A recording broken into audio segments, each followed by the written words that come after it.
Sapa Hati bersama Gus Agus. Sobat Dimas di Ajeng yang berbahagia. Maka kalau kita melakukan pelanggaran tadi, melakukan dosa kita, ya kesalahan-kesalahan kita itu karena hubungannya dengan apa yang harus dilakukan kita dari kewajiban yang Allah berikan kepada kita, maka ya kita mohon ampunnya pada Allah Subhanahu wa Ta'ala. Enggak, dalam syairnya tadi ayun-ayun badan kan kita ingat ya, ayun-ayun badan itu syairnya, wong ning dunya sugi dosa ning akhirat dipun siksa. Kalau orang apa namanya banyak dosa itu, kalau kita tidak bertobat, kalau kita tidak mohon ampun pada Allah, ya secara otomatis agamanya memang neraka gitu kan, artinya nanti di akhirat kita disiksa. Nah itu kalau kita ingat pada syair tadi ya, ayun-ayun badan ya, di wong ning dunya sugi dosa, gitu kan, ning akhirat dipun siksa. Allah kula nyuwun pangampura sekatae dosa kaula, sinten sing ngampura kejaba pangeran kaula, Allah agung pangeling-eling. Ini kan seterusnya saya itu kan begitu, artinya bahwa kalau kita melakukan satu kesalahan, perbuatan dosa kita, melalaikan kewajiban kita, hanya pada Allah kita mohon ampun. Ya. Karena hanya Allah lah yang akan memberikan ampunan kepada kita. Ini yang pertama ya. Jadi sebetulnya syair tadi itu mengingatkan kita bahwa memang di dunia ini kita hidup tuh tidak lepas daripada kesalahan dan kehilapan. Dari kesalahan dan kehilapan ini, dengan kita mendengarkan alunan daripada pujian ini kan, orang kan seakan-akan diilingke gitu kan Mas, ya dinasehati gitu kan, oh iya aku melakukan kesalahan, segera mohon ampun, segera berangkat ke masjid gitu ya, melakukan sholat gitu ya, kan kira-kira kan begitu tujuan daripada pujian itu ya, diantaranya kan seperti mengingatkan orang ya, makanya pujian ini juga sebagai bagian daripada dakwah. Sobat Dimas di Ajeng yang berbahagia, kita lanjutkan lagi. Jadi dosa yang kategori pertama menurut Imam Ghazali ya. Jadi karena meninggalkan kewajiban atau melalaikan kewajiban yang telah ditetapkan Allah pada hambanya. Kemudian kategori yang kedua itu adalah dosa karena melanggar larangan Allah.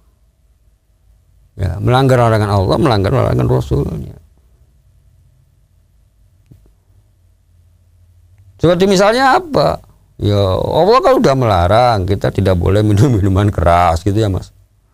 Ya, tidak boleh kita yang sejenisnya, termasuk kita menyalahgunakan obat-obatan yang seperti itu ya. Obat-obatan yang terlarang gitu kan Mas, apa namanya tuh? Ya narkotika gitu ya Mas. Apa istilahnya itu? Ya ganja, yang pokoknya sejenis yang dapat membahayakan tubuh manusia itu sendiri. Ya. Sabu-sabu gitu ya. Atau kalau sekarang kan tidak hanya itu ya. Apa itu yang kadang-kadang lim juga dibuat untuk mabuk-mabukan gitu ya Mas. Ya dengar-dengar kan ada yang kayak gitu juga. Ya sebetulnya semua benda-benda yang sejenis ini yang membuat kerusakan dalam tubuh kita ini kan hal yang dilarang di dalam agama. Kalau ini kita lakukan kan artinya melanggar larangan Allah. Ya. Melanggar daripada larangan Tuhan. Maka ini ya jelas berdosa. Banyak ya larangan itu. Tidak hanya masalah mabuk-mabukan. Kita juga dilarang atau misalnya ya, kalau dalam keadaan hadas ya, itu berdiam diri di masjid itu kan dia boleh juga ya, kita sedang junub ya, kita kalau perempuan sedang haid, harus besar kan macam-macam kan sebabnya, itu ada kan sebab haid, sebab nifas, sebab kita melakukan hubungan suami istri. Kalau belum kita mensucikan diri ya dengan mandi besar itu namanya belum suci dari hadas. Kalau belum suci dari hadas ya tidak boleh. Tidak bolehnya diantaranya ya kan, kita berdiam di masjid ya. Tidak boleh megang Al-Quran, itu larangan-larangannya. Tidak boleh kita membaca Al-Quran, artinya niat membaca Al-Quran. Ya kalau untuk zikir boleh ya. Jadi, tapi kalau niat membaca Al-Quran ini, kalau kita sedang punya hadas, itu ya tidak boleh. Nah kalau ini kita lakukan ya, sengaja kita lakukan kan itu berdosa. Nah hal yang seperti ini tentu ya kita harus mohon ampun pada Allah Subhanahu Wa Taala. Tapi kan tidak hanya sekedar mohon ampun saja. Tidak hanya sekedar mohon ampun saja itu tidak. Ya, tetap kita harus taubat, harus menyesali, tidak akan mengulangi lagi. Walaupun yang namanya perbuatan-perbuatan seperti ini, ya, pelanggaran-pelanggaran yang sifatnya seperti ini, yang melanggar larangan Tuhan itu, kita cara menghapusnya itu, menghapus dosanya itu, selain yang pertama itu jelas harus ada syaratnya dulu nih, syaratnya itu harus bertobat dulu mas, ya, nah itu baru, ya, mohon ampun pada Allah gitu kan. Di samping itu juga kita melakukan perbuatan-perbuatan yang baik. Lakukan perbuatan yang baik yang kebalikannya. Satu contoh misalnya kita minum minuman keras misalnya gitu kan.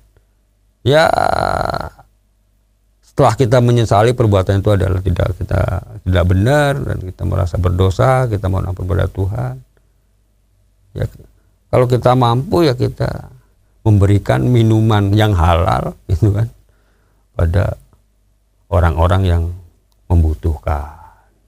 Atau misalnya ada pengajian atau orang-orang yang sedang berkumpul mengaji, kita memberikan minuman yang halal. Ini perbuatan baik itu akan menghapus daripada perbuatan-perbuatan yang tidak baik. Tapi bukan berarti bahwa perbuatan baik ini menghapus perbuatan tidak baik. Ya wes, karena ada perbuatan baiknya lantas menghapus perbuatan yang tidak baik, jadi kita selalu mengulang-ulang ini yang salah. Ya, bukan begitu maksudnya. Nengono enak ya mas ya. Aku tak melakukan pelanggaran meneh gitu kan. Oh gampang kok. Aku tak tuku minuman sing senilai sama kita kasihkan sama orang yang sedang beribadah. Harus entek ngono tuh dosane kira-kira gitu mas. Ya gitu-gitu ya nggak benar. Bukan seperti itu. Ya kalau seperti itu kan ya percuma gitu kan. Bukan berarti kesalahannya itu dihapus, malah justru akan ya sama saja dengan kita mempermainkan agama gitu kan. Malah justru dosanya akan jauh lebih besar lagi. Artinya ya apa ya? Ya menjelekkan gitu kan, artinya malah meruntuhkan agama itu sendiri. Kan begitu. Jadi ingat, jadi perbuatan-perbuatan yang kita lakukan, pelanggaran-pelanggaran itu ya hanya bisa dihapus itu. Menjadi labor itu ya dengan catatan kita harus menyesali dan tidak mengulangi lagi. Ya ibaratnya gampangnya ngomong secara agama itu adalah menggunakan tobatun nasuha. Benar-benar yang tobat yang benar-benar yang tidak akan mengulangi lagi.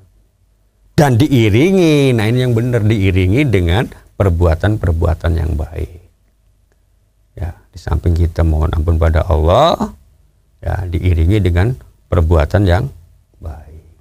Nah kalau kita sudah ingin dengan perbuatan yang baik, fa insya Allah, Allah itu maha pengampun.